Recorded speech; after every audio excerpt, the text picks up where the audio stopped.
"This is Emma. She'll take over your position." That was the first sentence my husband said that morning. No good morning, no agenda, no courtesy, just a clean incision. His voice didn't tremble, his hand still resting on her waist like a public signature. Around the table, the directors shifted in their chairs, caught between discomfort and obedience. I'd seen that look before when people sensed something was wrong, but were too invested to stop it. I didn't say a word at first. I just smiled, the kind that never touches your eyes. "Congratulations," I said quietly, closing my laptop with a sound that cracked the room's silence in half. The click was sharper than it needed to be deliberate. And then I stood, adjusted my blazer, and walked out.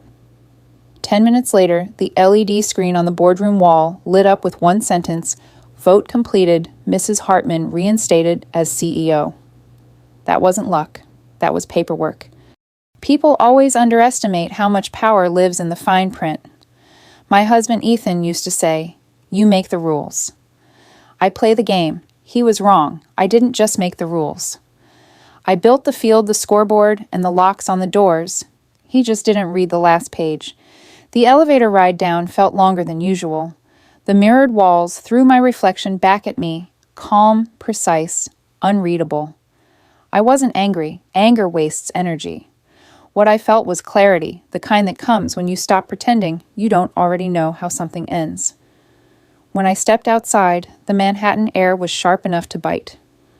My phone buzzed with 3 messages from Ethan. "What did you do?" "This isn't funny, Margaret. Come back upstairs. We can fix this. Fix this." That was his favorite phrase, as if everything broken could be repaired by his control, as if marriage was just another corporate merger where he negotiated both sides. He'd been planning my exit for months. He didn't know I'd been planning my return. 2 weeks earlier, I'd found an internal memo buried in a shared drive succession contingency plan. It was polite language wrapped around betrayal.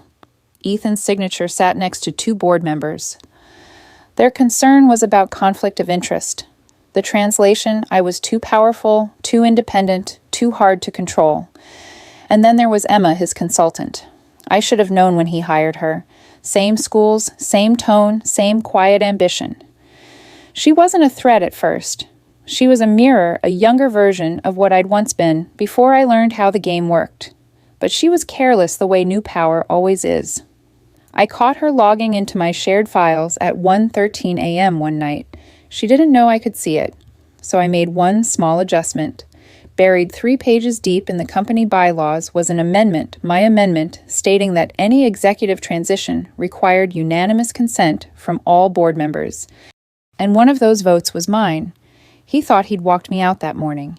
He didn't realize I'd already locked the door behind him the night before. When the boardroom LED flashed that vote result, the silence in that room must have felt heavy. I imagined him turning to Emma, trying to smile through the confusion. That's the thing about confidence built on control. Once it cracks, it doesn't bend, it breaks. I didn't go home that night. Home was his word, not mine. The penthouse we shared on Park Avenue felt like a showroom of compromise, every color, neutral, every emotion staged. I checked into the Ritz under my maiden name Ellis and ordered a bottle of red I didn't drink. I sat by the window, watching the city shimmer with the same cold beauty I'd once mistaken for safety. At 11:42 p.m., my phone buzzed again. One new voicemail from Ethan. "You'll regret this. You always need someone to save you. Let's see how long before you crawl back." I replayed it twice. Not because it hurt, but because of the confidence in his voice. He truly believed I needed him. That was his biggest mistake. People like Ethan never see the slow build of consequence. They think destruction happens in explosions. It doesn't. It happens in documents, in signatures, in timestamps. The next morning, I woke up before sunrise and opened my laptop. There were 5 new emails from Legal, 3 from PR, and 1 from the bank. But the one that mattered came from Daniel Weiss, my old CFO. I saw the vote. Smart move. But he's going to hit back fast. Check your joint accounts. By the time I logged in, half the balances had been moved. He was fast, but not faster than I'd been months ago, when I transferred the company's intellectual property into a trust under my sole authority. He could move money. I'd move the foundation. At 9:10 a.m., my phone rang again. Claire, my attorney. Her voice was calm, efficient, like she'd been expecting this. "Do you want to press forward with disclosure?" she asked. "Yes," I said. "If he wants war, he'll get a ledger." By noon, Ethan issued a company-wide memo claiming I'd acted irrationally and manipulated governance documents. The press would pick it up by evening. He was predictable, a man so used to controlling the narrative that he couldn't imagine losing it. I sent a single file to Claire, an audio recording from a meeting 3 months earlier. Ethan's voice. "She never fights back. That's why I chose her." Claire didn't say anything when it finished. She didn't have to. The truth has its own volume. That night, the city lights glowed against my hotel window. I thought about the years I'd spent in boardrooms with men who smiled while cutting your knees out from under you, about the way Ethan used to introduce me as the heart of the company while holding the knife. He'd taught me every rule, how to hide, how to sign, how to charm. Now I was going to teach him the one rule he'd never learned. The fine print always wins. When the clock hit midnight, I closed my laptop and whispered to no one in particular, "It's not revenge, it's correction." Then I slid my phone face down and smiled, because somewhere in his penthouse, Ethan was realizing he didn't just lose a wife, he'd lost his co-founder, his credibility, and his company. And the best part, I hadn't even started yet. I didn't sleep that night. I didn't need to. When you've already been betrayed, exhaustion becomes a background noise, something you stop noticing. I spent the early hours going through files, timestamps, and archived board minutes, tracing every breadcrumb Ethan thought he'd hidden. Every movement of his had a pattern, a paper trail disguised as progress. At 5:32 a.m., I sent my first email to Claire, my attorney initiate audit on all joint authorizations. Flag everything under ED advisory. By 6:00 a.m., she replied with a single word, "Understood." People think revenge looks like fire, like rage. They're wrong. True revenge looks like a spreadsheet, clean, clinical, undeniable. By 8, I was sitting in the cafe across from the firm, stirring coffee. I didn't drink when Daniel arrived. He was always punctual, a man who believed time itself could be managed like capital. His tie was crooked, which meant he hadn't slept either. He slid a flash drive across the table. "Every transfer for the last 90 days, he said. He's been moving assets through shell vendors and consultancy retainers. Delaware, Zurich, Luxembourg. It's all there." I turned the drive once in my hand. It was smaller than a lipstick, but heavier than guilt. "You backed it up?" I asked. "Twice," he said. "But Margaret, this isn't just personal. He's laundering through company accounts. If this gets out, it will." I interrupted. "Just not yet." Ethan always thought exposure was the weapon. He didn't understand timing. The right silence is stronger than a headline. At 9, Claire called again. Her tone had shifted lawyer calm, but urgent underneath. "You were right," she said. ED Advisory was registered 6 months ago under a holding group managed by one of Ethan's golf partners. He's been using it to move consulting fees that don't exist. "Freeze what you can," I said. "We'll need justification. You'll have it within the hour." I opened my laptop and pulled up the internal bylaw file. Clause 8312, Succession and Governance. I'd written that line 2 years ago one night after Ethan joked at a dinner party that every CEO needs an escape hatch. I remember smiling politely, then staying up until 2 a.m. drafting the clause that would one day trap him. It stated that any transition of executive power must be accompanied by unanimous consent and written approval by all signatories, verified independently by legal counsel. That clause was my lockbox. And yesterday it saved me. When Ethan realized his plan had failed, he would have gone straight to panic, then anger, then control. I knew his rhythm like a clock. He'd call directors, he'd issue statements, then he'd try to reframe the narrative as my instability, and that was where I'd already built my wall. At 11:14 a.m., I received a company-wide email drafted under Ethan's account, effective. Immediately, all leadership decisions by Margaret Hartman are under review pending internal evaluation. He'd sent it to 487 employees. By 11:18, I'd forwarded the same email to legal, HR, and PR, along with my own note, "Please confirm procedural authority." Clause 8.3.12 remains in effect. Any suspension attempts without full board consent constitute violation of corporate governance. Within 15 minutes, 3 department heads replied, "Acknowledged." He didn't realize that his authority had already expired the moment that LED screen lit up. That afternoon, Claire and I met at the firm's downtown office. The air smelled like old leather and paperwork. Two things that age better than pride. She laid out printed pages on the conference table, transfers, memos, contracts. This one, she said, pointing at a file marked ED Audit 3, shows Ethan signing off a $250,000 retainer for advisory consulting. There's no vendor address, no service logs. I nodded. He thinks corporate shells are invisible if he moves fast enough. Are you planning to press charges? She asked. Not yet. First, I'll let him write his own affidavit. She smiled faintly understanding. Paperwork, then. Always paperwork. At 3, Daniel called again. His voice was quieter this time. He's panicking, Margaret. He just tried to move another $400K through procurement. Then let him, I said. He's building my case for me. By 4, I released an internal statement to employees. It was short, factual, and stripped of emotion. All financial activity is under review. No one's job is in danger. Our focus remains stability and compliance. Do not engage in rumor or speculation. When you sound calm, people listen harder. Around 6, my phone lit up again. Ethan, I let it ring, twice. Then a voicemail came through. You can't run a company on vengeance, Margaret. You're ruining everything we built. I replayed it once, smiled, and sent the audio to Claire. Label this Exhibit A. That night I stayed at the hotel again. I didn't eat. Just scrolled through old photos us at the gala at the lake house in the early days, when ambition still looked like love. I remembered his favorite phrase, we're unstoppable together. He was half right. At 10:17 p.m., another email came in. Subject line, FGED Advisory Ledger. Attached was a scanned image, handwritten records initials I recognized, EH and RW, beside monthly payments. Claire must have found the source. The ink was fresh. Someone inside his circle had started talking. By midnight, I'd compiled everything, emails, bank logs, contracts, audio timestamps, into one encrypted folder titled Dissolution. It wasn't revenge, it was record keeping. The truth written down so clearly, no one could rewrite it.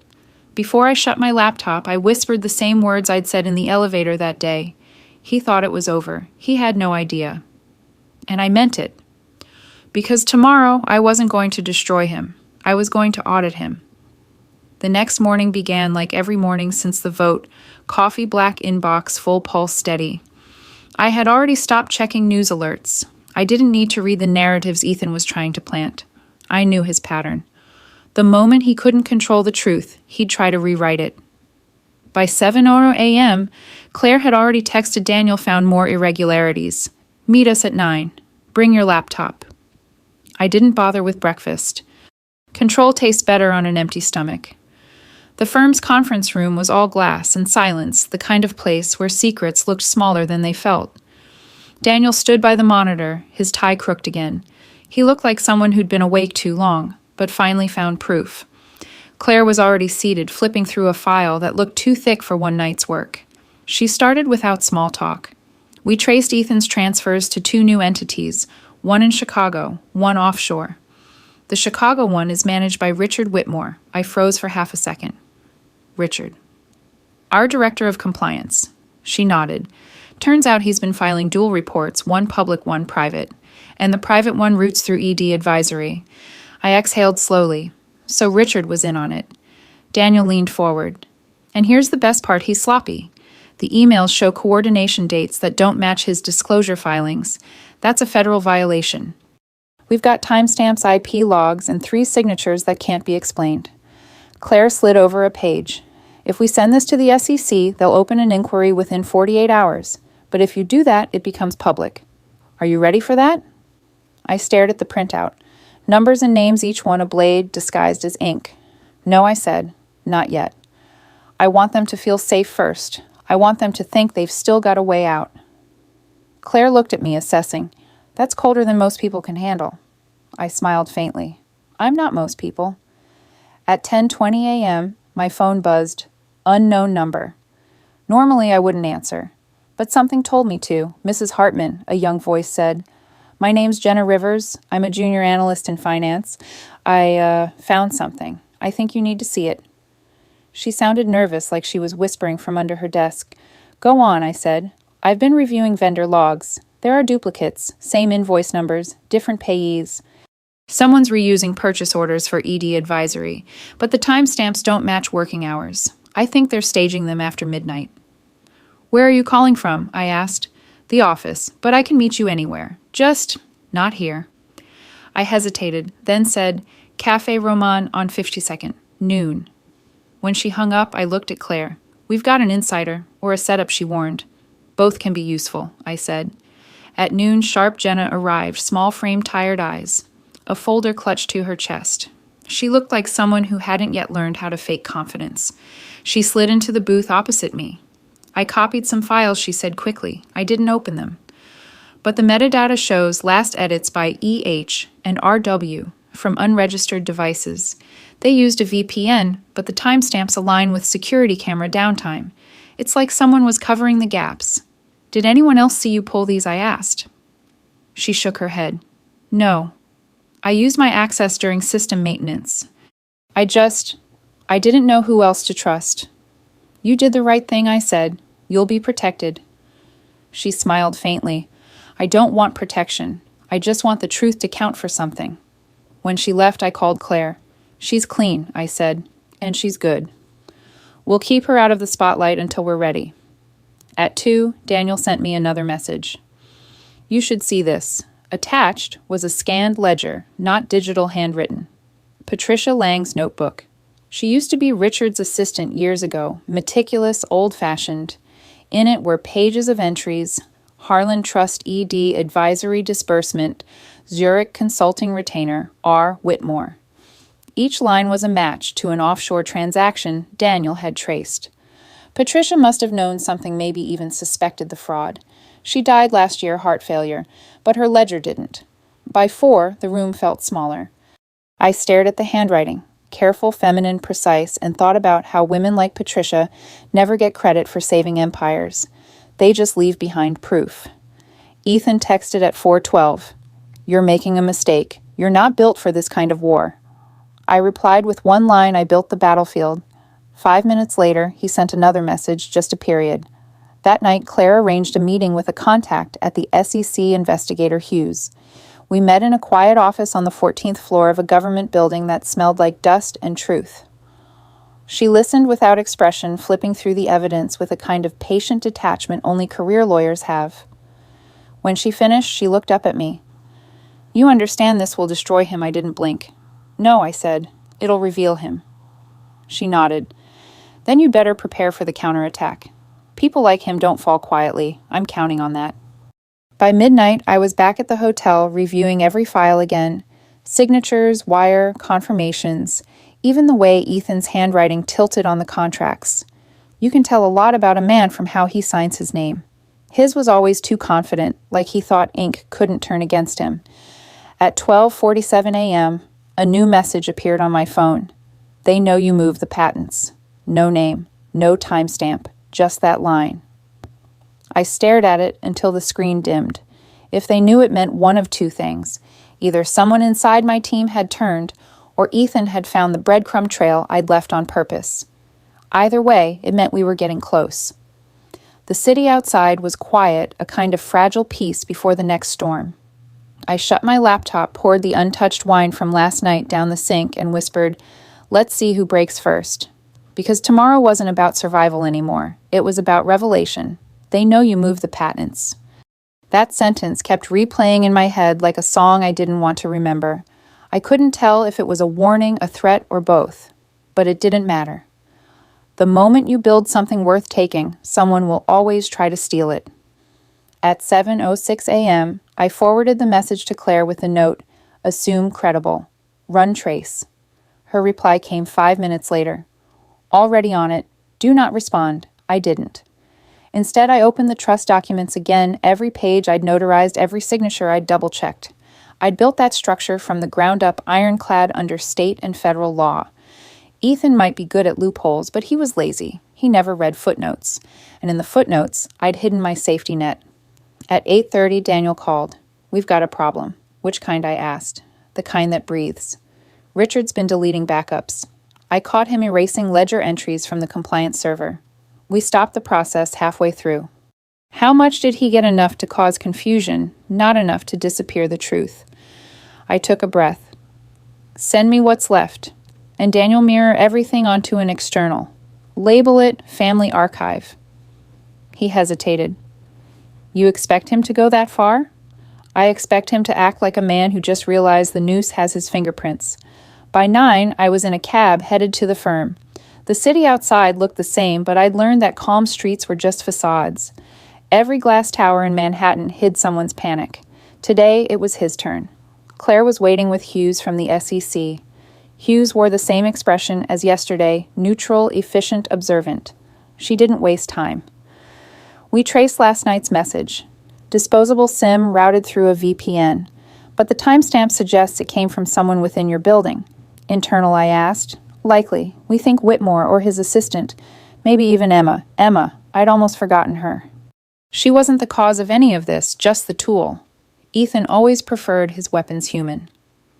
Hughes continued. "We'll file a temporary restraining order, preventing any document destruction. But you need to prepare for the blowback. Once the board knows an investigation is live leaks will start." "Let them leak," I said. "Every rumor is a breadcrumb that leads back to him." Claire smiled faintly. "You really have learned to think like them." "No," I said. "They think like predators. I think like an accountant with a grudge." At 11:00 a.m., my phone vibrated again. Jenna. Her message was short. "Meet me. Urgent." We met in the same cafe as before. She looked more tired, more frightened. She placed a small USB on the table. "Security footage from last Friday," she whispered. Ethan came in after hours. He wasn't alone. I didn't touch the drive yet. "Who was with him, Emma?" "And Richard." They met in conference room D. Cameras were off, but there's audio partial muffled. Enough to hear them mention the trust. He said, "We'll reassign everything once she's out of the country." I leaned back. "Out of the country," she nodded. "They're planning to frame you for financial misconduct, then file an injunction to freeze the trust pending investigation. Once that's done, he'd move funds to Zurich and disappear for a few months, then come back as interim CEO. I stared at her for a long moment. "You recorded this?" "I did. But it's risky. If they find out, they won't," I said. "You did the right thing." I took the USB, slipped it into my coat pocket, and stood up. "Stay quiet. Don't log into any systems from your account. Use your personal Wi-Fi for now. I'll handle the rest." When I returned to the office, Claire was reviewing documents. I dropped the USB on the table. "Play it." We listened in silence. The audio was grainy, but Ethan's voice was unmistakable. His tone was smooth, confident, like a man ordering dessert. "She'll run. It's what she does. Once she's gone, we claim the board acted in good faith." Richard's voice followed low and nervous. "And the trust already drafted. All we need is her signature. We'll say she signed it before leaving. It's not even forgery if nobody checks the timestamp." Claire exhaled sharply. "He just admitted intent to falsify documents." "Exactly," I said. "And he mentioned the signature. That's his tell. He's preparing a fake power of attorney." "Then we'll intercept it," she said. "No," I replied. "We'll let him submit it. Then we'll let the feds open it." By afternoon, I felt a strange calm. Revenge stops feeling like revenge once it turns procedural. It becomes symmetry. At 3:20, Daniel forwarded another message. "FYI, Ethan just sent a group chat to the board accusing you of breaching fiduciary duty. He's calling an emergency meeting at 6. "Perfect," I texted back. "I'll bring snacks." The meeting took place in the same boardroom where it all started. Ethan stood at the head of the table, polished as ever, Emma seated beside him, like a carefully chosen accessory. He started his speech with predictable sincerity. "Friends, I think we can all agree this company deserves stability. Margaret's actions have jeopardized that. She's created unnecessary chaos, hidden assets, and damaged our reputation." I let him finish. Then I placed a single sheet of paper on the table and slid it toward him. "What's this?" he asked. "The minutes from the last official board vote," I said. "Signed by all 7 members, including you. It confirms the reinstatement, which means every statement you've made since then constitutes insubordination. Congratulations, Ethan, you just breached your own contract." He went silent. The boardroom did too. Then softly I added, "Also, the SEC will be joining us soon. You might want to prepare your statement." Claire entered with Hughes and 2 agents. Their badges caught the fluorescent light. The air cracked. Ethan tried to speak, but his throat betrayed him. Emma looked like she wanted to vanish. Hughes set a folder down. "Mr. Hartman, Mr. Whitmore. We have questions regarding offshore transfers and a pending power of attorney under investigation. Please remain seated." I stood collecting my folder. "You won't need me for this part," I said. "I'll let the paperwork speak for itself." As I left the room, Ethan called out after me, "You won't win, Margaret." I turned at the doorway, smiled just enough for him to see. I already did. Outside, the hallway felt warm for the first time in months. The silence wasn't heavy anymore. It was earned. That night back at the hotel, I poured the first glass of wine I'd actually drink. I watched the city lights flicker like Morse code, each one whispering the same truth: people can fake almost everything. Love, loyalty, remorse, but not records. And when the knock came at my door around midnight, I already knew who it would be. Claire stood there, expression unreadable. "They're not done," she said. "Ethan's lawyers are filing injunctions. They claim your trust was created under duress." I nodded slowly. "Then it's time for Act 2. She hesitated. "What's Act 2? I smiled. "The part where I stop defending and start dismantling." By dawn, the city was gray and brittle. New York always looks different the morning after a confrontation, quieter, as if it's holding its breath. I didn't sleep. I didn't even try. My mind was already drafting tomorrow's next move line by line, clause by clause. When I was younger, I thought power was about charisma, who could command the room, who had the loudest voice, the most confident smile. I learned later that real power is silent. It's in the person who takes notes while everyone else argues. It's in the person who signs the document last. At 6:14 a.m., I sat at the hotel desk, staring at the USB Jenna had given me. I'd already listened to the recording a dozen times. Every breath Ethan took in that conversation told me more than his words ever could. There was no panic in his tone, no hesitation. He'd done this before, not to me, but to someone else. Maybe a partner, maybe an investor. I made a mental note to ask Daniel to search through prior mergers. The knock came around 7:00. It was Claire. She looked alert, pressed ready for war. "You need to come with me," she said. We drove downtown to Hughes' office. It was a glass and steel cube that looked like it had never seen warmth.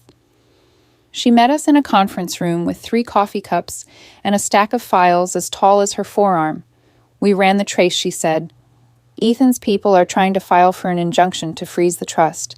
They're claiming you used insider information to secure those patents and that you did it to defraud shareholders." I almost laughed. Defraud? "The patents were mine. I developed them before we even married." Hughes nodded. "I know. We verified timestamps. They can't win this case in court, but they can stall. That's their strategy: delay, confuse, discredit." Claire unfolded her arms. "So we counter." "Exactly," Hughes said. "We're drafting a restraining order against further asset movement, but we'll need full cooperation from the trustees to hold the pension funds while the audit proceeds." I nodded. "They'll agree. They know stability keeps them employed." Daniel joined the call mid-meeting. His voice came through the speaker like gravel. "Margaret, I've got confirmation that 3 of Ethan's directors have gone radio silent. They're scared. One of them asked if you'd be open to mediation." "Tell them mediation's off the table," I said. "We don't negotiate with people who signed illegal transfers." There was a pause, then Daniel said, "That's what I thought you'd say." By noon, we had filed everything: injunction, trust, documentation, audit requests. It was like building a legal fortress, brick by brick, signature by signature. After lunch, I sat in Hughes' office, staring out the window. For the first time in weeks, I felt something close to relief. "You know what I hate most about this?" I said softly. What Hughes asked. He thought he could erase me like a name off a door plate, just replace it with another, and no one would notice. People like him always think that she said, They don't see the structure, just the shine. I smiled faintly. Then maybe it's time the structure bites back. When I left the building, the sky had turned the color of wet concrete. My phone buzzed Grace. I hadn't heard her voice in days. "Mom," she said, her voice tentative. "Dad called. He said you're trying to ruin him." I exhaled slowly. That sounds like him. "Is it true?" "No," I said. "I'm just holding him accountable." There was a pause. "He said you'd changed?" "I did," I admitted. I stopped believing control and love were the same thing. Grace was silent for a few seconds. "Are you okay?" I smiled to myself. "I'm fine. Just tired of pretending the paperwork wasn't written by me." "Paperwork?" she asked, a little confused. "Long story," I said. "But one day you'll understand when someone underestimates you, don't correct them. Just let the proof speak later." "Sounds like something Dad would say," she murmured. "Exactly," I replied, my voice steady. "But I mean it." After the call, I stopped by the office building. Most employees avoided eye contact, unsure which side of history to stand on. That was fine. Fear was useful. It made people careful. I met Daniel in the server room, the one place where truth still lived in backups and logs. He pointed at the screen. "They tried to delete another folder last night. We stopped it, but look." He opened a directory labeled POA Draft. Inside was a document titled Power of Attorney, Margaret Hartman. He clicked it open. My name, my forged signature, a false timestamp, a trap meant to prove their story that I'd signed away my rights before leaving the company. "Jesus," Daniel whispered. I leaned forward. "Print it. Don't touch the metadata. And send a copy to Hughes with a note, forgery in progress." Then I smiled. Let him submit it. I want the judge to see it firsthand. At 5:47 p.m., my phone buzzed again. This time an unknown number. "You're in over your head. You don't understand who's backing him." I typed one line back. Then they should have picked a smarter man to stand behind. That night I sat in my hotel suite, barefoot, glass of wine in hand, watching the news. They were already covering it. Power couple implodes amid corporate scandal. Photos of us flashed on the screen, award ceremonies, red carpets, charity galas. Two people smiling as if the world was theirs. The anchor's voice said, "Sources close to the company say Mrs. Hartman is preparing to file formal charges." I muted the television. It wasn't about charges anymore. It was about narrative. Ethan had used my silence as evidence of weakness for years. But silence wasn't surrender. It was observation, and now the paperwork was loud enough to echo. At 11:03, Claire texted FBI liaison contacted Hughes. "They're opening an inquiry. You're officially the whistleblower." I stared at the message for a long time. Whistleblower. A sterile word for something messy, painful, and deeply personal. I turned off the lights, the city glowing outside like a circuit board, and whispered, "Let him drown in his own ink." Because tomorrow I wasn't going to hide anymore. Tomorrow I was going to take back the company. By morning he'd found his footing. Men like Ethan always do. They don't pause to reflect. They pivot to attack. When I opened my email at 6:03 a.m., there were 3 notices from court emergency motions filed overnight by his attorneys. The subject lines were written to intimidate: injunction to freeze trust assets, temporary restraining order, corporate actions. Application for ex parte relief. Claire called before I finished skimming. They filed in 3 venues, hoping one judge bites, she said. "We've already removed 2 to the proper jurisdiction. The 3rd is assigned to someone sensible." I poured coffee and moved through the motions. What's the argument? That you weaponized insider information, created a sham trust, and intend to abscond with intellectual property. They attached a draft power of attorney that, get this, purports to authorize Ethan to reallocate your patent rights for the good of the company. The forgery, I said. Let it enter the record. Already done. We've noticed an evidentiary hearing for Friday. Chain of custody will bury them. I ended the call and opened the news. The smear had begun. Anonymous quotes from friends of the family, a profile of me, written like a character study in ambition, too composed, too controlling, too everything. The piece paused on a photo of Ethan and me at the Met Gala, his hand at the small of my back, my smile turned slightly away from the camera. The caption read, "A marriage built on power until she took it all." I muted the tab and opened a note labeled Messaging. I typed the same line I'd typed 3 days ago.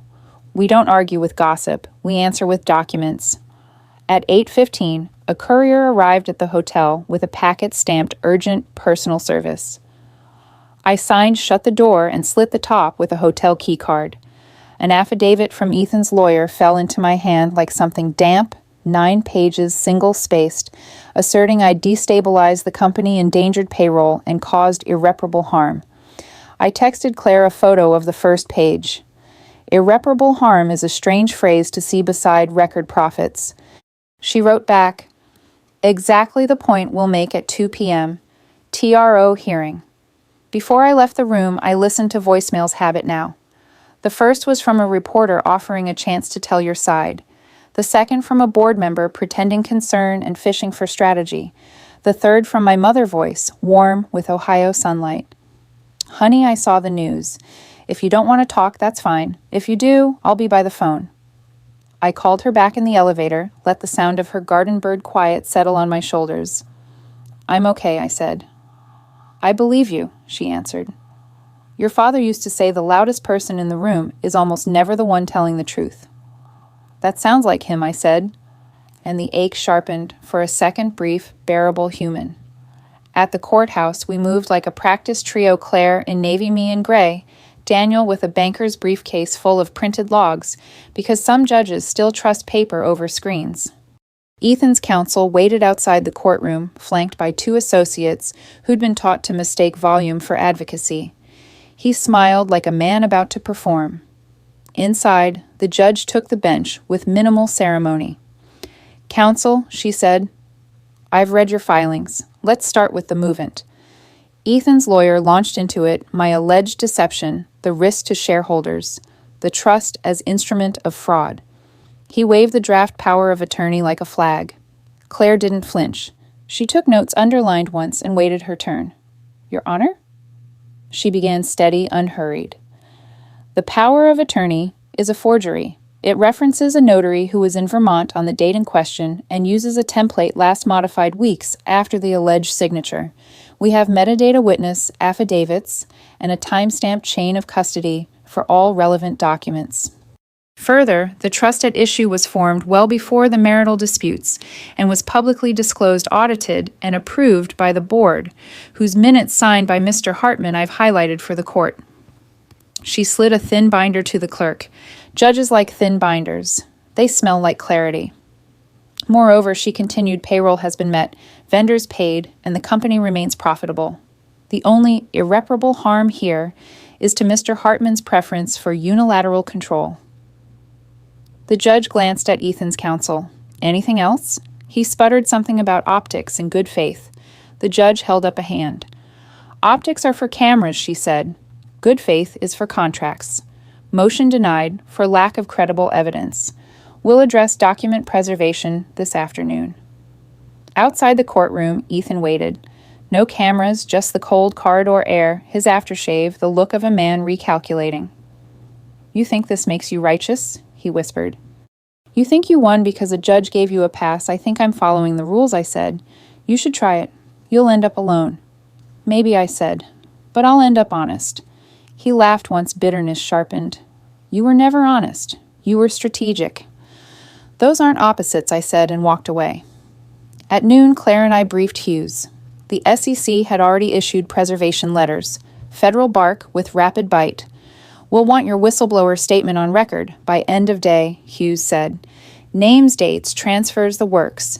Clean chronology plays well in court." "I've lived my life in chronology," I said. "You'll have it by 5. We spent the next 3 hours in a small room that smelled like toner. I dictated while Claire curated exhibits and Daniel verified amounts against bank confirmations. Every wire, every memo, every midnight login fixed on paper like pinning moths. I didn't embellish. I didn't need to. The truth wore its own costume. Halfway through, my phone buzzed with a text from Grace Campus Paper is doing a piece. "Do you want to say anything?" I typed. "Tell them the company will be fine and the facts are being handled in court. Proud of you. Drink water." She sent back a heart and a photo of a campus tree turning gold. Relief tastes like small things. By 4, my voice felt sanded. Claire capped her pen satisfied. "This reads like you built it from the start," she said. "I did," I answered. "I just didn't expect to use it against my husband." At 4:30, an email hit my inbox from Alvarez's subject line. "You'll want to see this."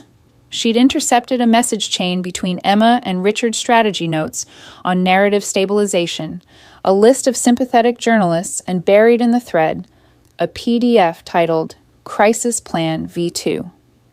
The plan proposed leaking a story that I'd suffered a stress-related episode with anonymous quotes about my erratic behavior. Claire read over my shoulder. Same old script. "Let them run it," I said. Then we dropped the audio of Ethan planning the forgery. Reality corrects rumor, but I didn't send it yet. Timing. On the way back to the hotel, I stopped by the office. The lobby security guard nodded the kind of human acknowledgement that lands like a hand on your shoulder. In the elevator, my reflection looked the same as always, calm, collected, but the muscle at my jaw pulsed. Being right is not the same as being untouched. At my desk, Alvarez had left a neat stack employee reassurance memos ready to send at 8 a.m., a draft Q&A for investors, and a small sealed envelope. Inside the envelope was a note in careful handwriting, Patricia's Ledger Addendum. Check page 47. I opened the copy. Page 47 listed 4 names each with small notations. Caroline committed, Elena accident, Jennifer bankruptcy, and then a 4th, I didn't recognize, Madison engagement pending. Dates trailed each name like shadows. It wasn't just fraud, it was pattern. A domestic ledger of replacement and disposal. The room felt colder. I took a photo, sent it to Hugh's pattern of coercion alongside financial misconduct. Potential relevance to motive. She replied 1 minute later, "Understood. We'll expand scope." At 7:12, my phone rang blocked number. I let it go to voicemail. The transcript appeared moments later. Unknown mail. "If you keep this up, there won't be anything left to save. Walk away. You won't like who comes next." I forwarded it to Claire and Hughes, then locked my office door and allowed myself exactly 60 seconds of stillness. Not fear assessment. Fear is a theater. Assessment buys locks. When the minute ended, I reopened, shut down my screen, and left through the garage. Back at the hotel, I stood by the window and finally allowed the day to settle the denied motion. The statement recorded the ledger's page 47 swimming in my head. Justice feels less like victory than geometry angles lining up after months of wrong shapes. I poured water, not wine. You don't toast during a siege. My phone buzzed a message from Jenna. "They're purging calendar invites after midnight. I can copy before they go." "Do it," I typed. "Then pull your battery and sleep somewhere else." She sent a thumbs-up emoji and a photo of her cat. We were all human in fragments. At 10:41, a final email slid in subject line empty sender masked. Only an attachment, a grayscale scan of a passport application in my name, submitted yesterday, photo blurred, signature crooked. A flight reservation to Zurich sat underneath, paid by ED Advisory. The message body contained 4 words, proof she planned escape. I stared at the screen until my eyes stung. Then I breathed once, twice, dialed Claire, and said, "They're planting travel documents. Tomorrow morning we go to the judge and preempt the narrative." "Agreed," she said. "We'll bring DHS fraud to the table. We'll get ahead." I ended the call and stood very still, palms flat on the cool glass. Below me, taxis stitched yellow threads through the night. Somewhere across the river, a printer chewed fresh paper that would be an exhibit by morning. Somewhere in a different hotel, Ethan rehearsed a line he thought would split me from the board, from Grace, from the version of myself I'd fought to keep. A knock sounded on my door, 3 soft taps timed like a code. I checked the peephole. No one. An envelope waited on the carpet unmarked. Inside a single photo me leaving Hughes's office today, time-stamped to the minute with a red pen circle around Jenna's reflection in the glass. On the back, one sentence, "Can your witness keep her job if she keeps her life?" I picked up the phone, dialed hotel security, then Hughes, then Claire. My voice never lifted. It didn't need to. Paper would lift for me in the morning. But tonight the war changed shape.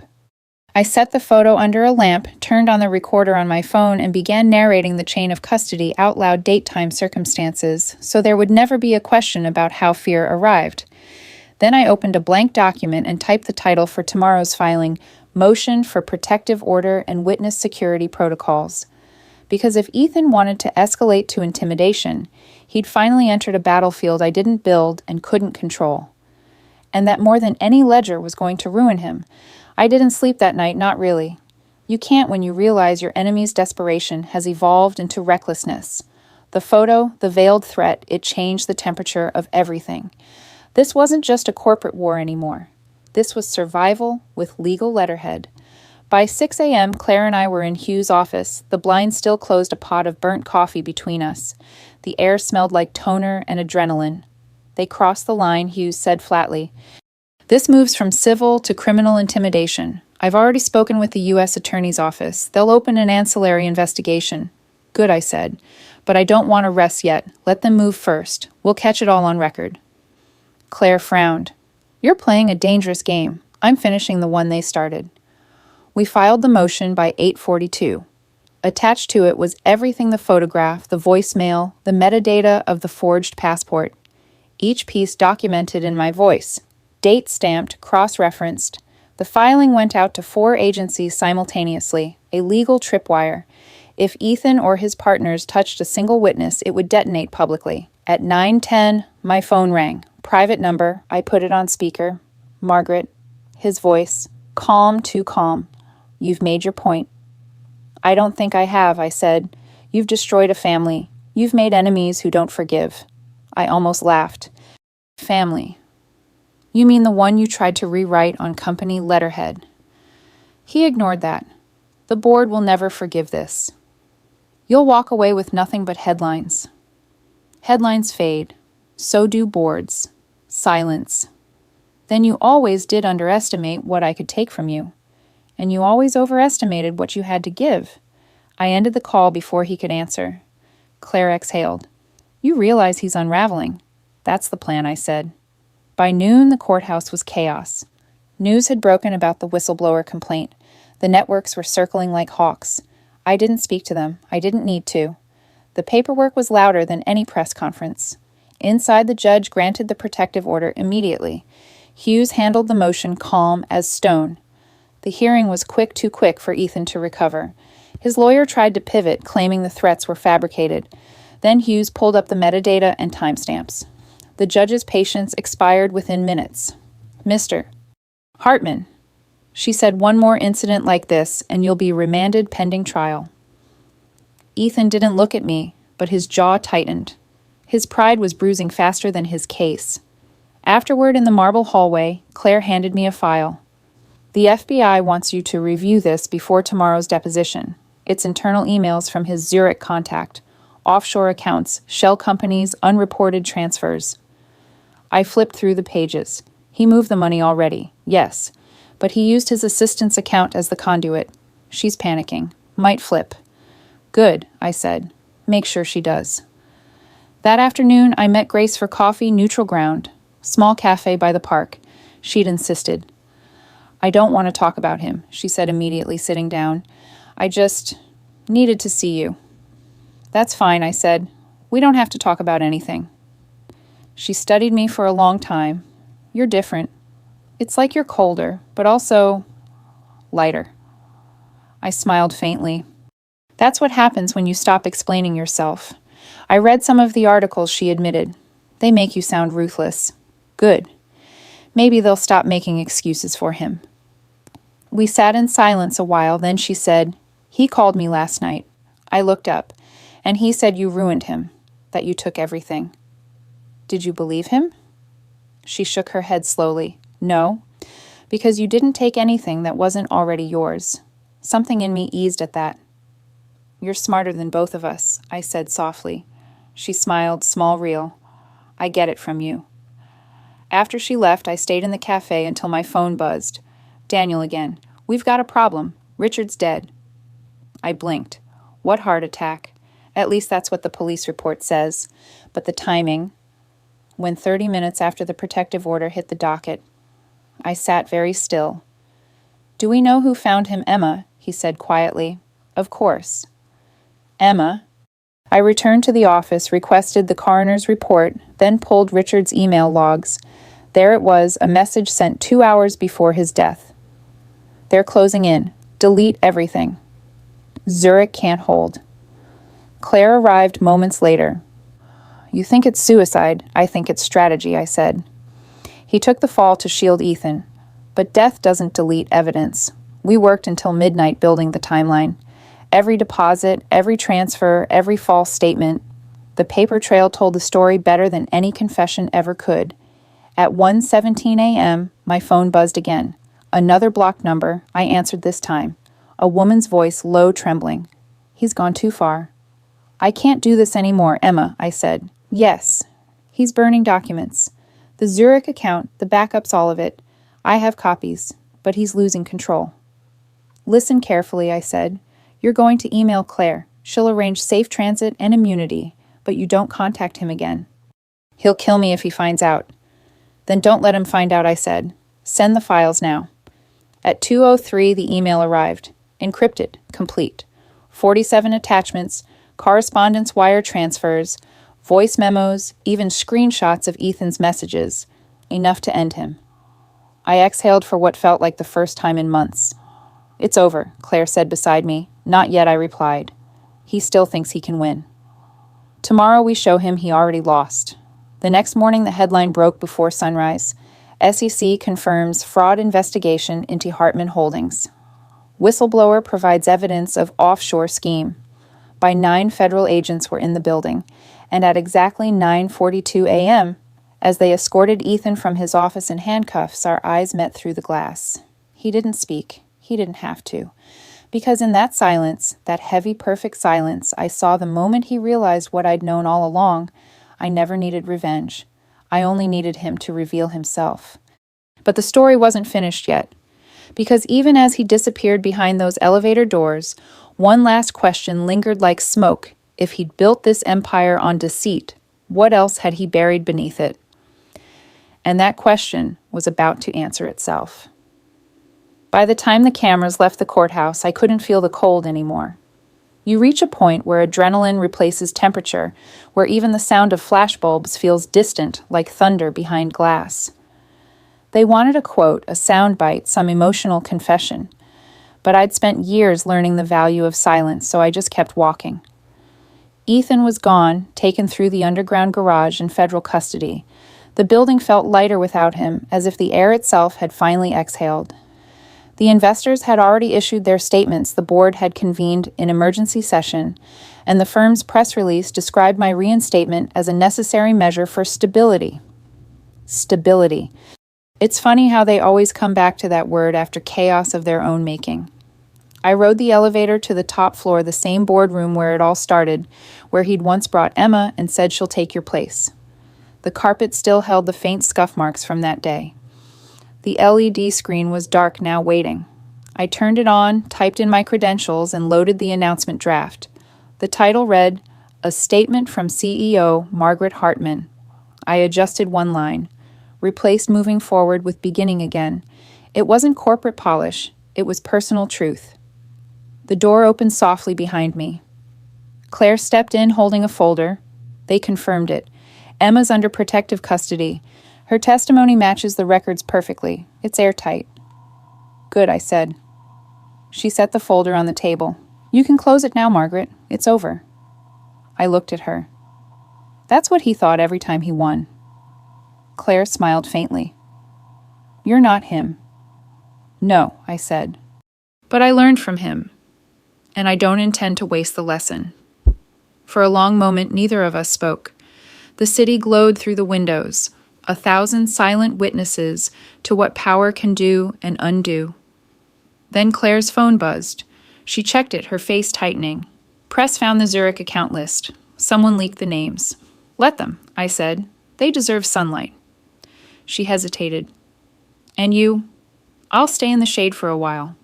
That evening I took the long way home, past the old restaurant we used to go to on Fridays, the park Grace used to drag us to when she was little. It was quieter now. The kind of quiet that doesn't feel empty. At home, the mail was stacked neatly by the door. Among the bills and notices, one envelope stood out ivory paper, hand-addressed. Inside was a short letter from Grace, written in her uneven script. "Mom, I watched the news today. I'm proud of you, not because you won, but because you didn't run. I don't understand all of it yet, but I know you did what was right. When I was a kid, I thought being brave meant never being scared. Now I think it means doing what you have to, even when you are. Love, Grace." I sat there for a while holding the letter. For the first time in years, the ache behind my ribs felt like release.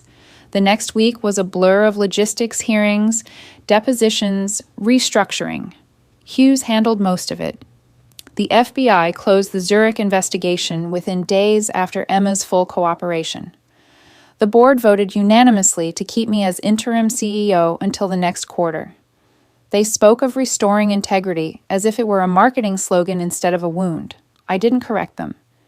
You can't teach people morality through memos. You show them consequences. By Friday, I made a decision. I called the firm's accountant and said, "Transfer my annual bonus to a new account. Label it Phoenix Fund." "For what purpose, Mrs. Hartman?" "For women who built something and had it stolen," I said. "I'm giving them a place to start over." He paused. Understood. Later that day, I met with Claire and Hughes one last time. The deposition transcripts were finalized, the trust officially secured. Hughes handed me the closing report, 600 pages of documented betrayal. "Do you ever get used to this?" I asked. Hughes shook her head. "You just learned to stop being surprised." I closed the folder and stood. "Then let's stop being surprised." Outside, the city had turned to gold under the late afternoon light. I walked until the noise blurred into something gentle. Passing faces didn't recognize me anymore, and that anonymity felt like freedom. When I reached the river, I stopped. The wind was sharp, the water restless. I pulled my phone from my coat pocket, opened the last voicemail Ethan had ever left before his arrest. His voice was hoarse, desperate, stripped of all arrogance. "Maggie, I don't know what you want from me anymore. If it's the company, take it. If it's money, it's yours. But if this was about love, then you've already won because you killed it." I deleted it without replaying. Some echoes aren't worth keeping. Then I hit record on my own voice memo. For the record, this isn't a story about revenge. It's a story about remembering who wrote the rules and learning to rewrite them. Paper doesn't lie. People do. But in the end, even lies leave signatures. I ended the recording and slipped the phone back into my coat. 2 days later, the LED screen in the boardroom lit up again for the first time since that morning, months ago. The company gathered for a press conference. Cameras flashed, reporters shouted questions. I kept my tone calm, precise, unshaken. This organization was built on trust, I said. And trust once broken doesn't return. Through promises, it returns through proof. We're starting over, and this time we're building something that can survive the truth. The applause that followed wasn't for me. It was for the idea that maybe, just maybe, survival could look like integrity. That night I drove home along the river. Grace was waiting in the doorway. She hugged me without a word, and I realized that the sound of forgiveness isn't noise. It's quiet breathing between two people who finally understand each other. Later, when she fell asleep on the couch, I stood by the window, watching the city flicker. Every light out there was someone else's story, someone fighting, losing, rebuilding. Revenge wasn't the point. Closure was. I opened my laptop one last time and drafted an email to the board. Effective immediately, I am stepping down as CEO. The trust will retain its controlling interest, but leadership belongs to those who still believe in building, not burning. Then I shut the laptop, poured a glass of wine, and let the silence be final. Because the truth is, I didn't need to win. I just needed to end it on my terms. And I did. If this story made you pause, if it reminded you that strength can sound calm and justice can move quietly, then stay. There are more stories like this. Stories about power betrayal and the kind of revenge that doesn't look like violence, but balance. Subscribe. Listen. And remember, sometimes the most dangerous weapon in the room isn't a gun or a secret or even love. It's a document with your name on it.